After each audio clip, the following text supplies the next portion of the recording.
आदर्श आचारसंहिता लागू झाल्यानं सांगली ग्रामीण पोलीस ठाणे हद्दीतील सांगली कोल्हापूर रोडवरच्या अंकली फाटा इथं आंतरजिल्हा चेकपोस्ट स्थापन करण्यात आले।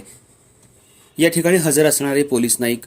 रमेश पाटील आणि इतर पोलीस स्टाफ यांना मिरजेकडून अंकली सांगलीकडे जाणारा एक अशोक लेलँड दोस्त गाडी नंबर MH507429 भरधाव वेगाने येत असताना दिसला। या गाडीचा संशय आल्यानं त्याला थांबवण्याचा इशारा करण्यात आला। गाडी न थांबता पळून जाण्याचा प्रयत्न करत असताना अत्यंत शिताफीनं वाहन अडवून वाहन ताब्यात घेऊन चालकाला त्याचं नाव विचारलं असता असलम सलीम मुजावर वय 35, धंदा ड्रायव्हर, राहणार 100 फुटी रोड, विनायक नगर सांगली, तसंच इर्शाद मुलानी, राहणार खाजा कॉलनी, तालुका मिरज, जिल्हा सांगली असं सांगण्यात आलं। या वाहनातील माल चेक केला असता त्यांना सुगंधित तंबाखू, पान मसाला आणि गुटखा वाहतूक करत असल्याचं निदर्शनाला आलं। मुद्देमाल ताब्यात घेऊन त्याची किंमत अंदाजे 21,81,920 रुपये असून संबंधित वाहतूक करणाऱ्या असलम सलीम मुजावर याला ताब्यात घेऊन चौकशी केली असता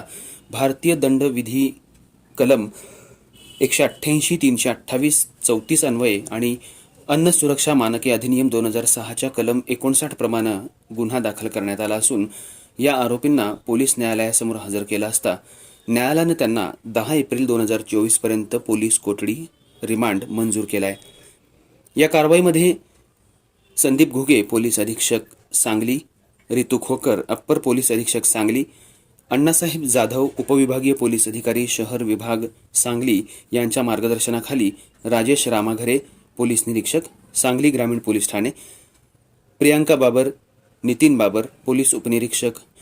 Ismail Tamboli, police head constable Mahesh Jadhav, police Naik Ramesh Patil, police constable हिम्मत शेख, पोलीस मुख्यालय आणि चे सर्व कर्मचारी, constable Asif Nadaf, police constable Satish Satpute यांनी सहभाग घेतला।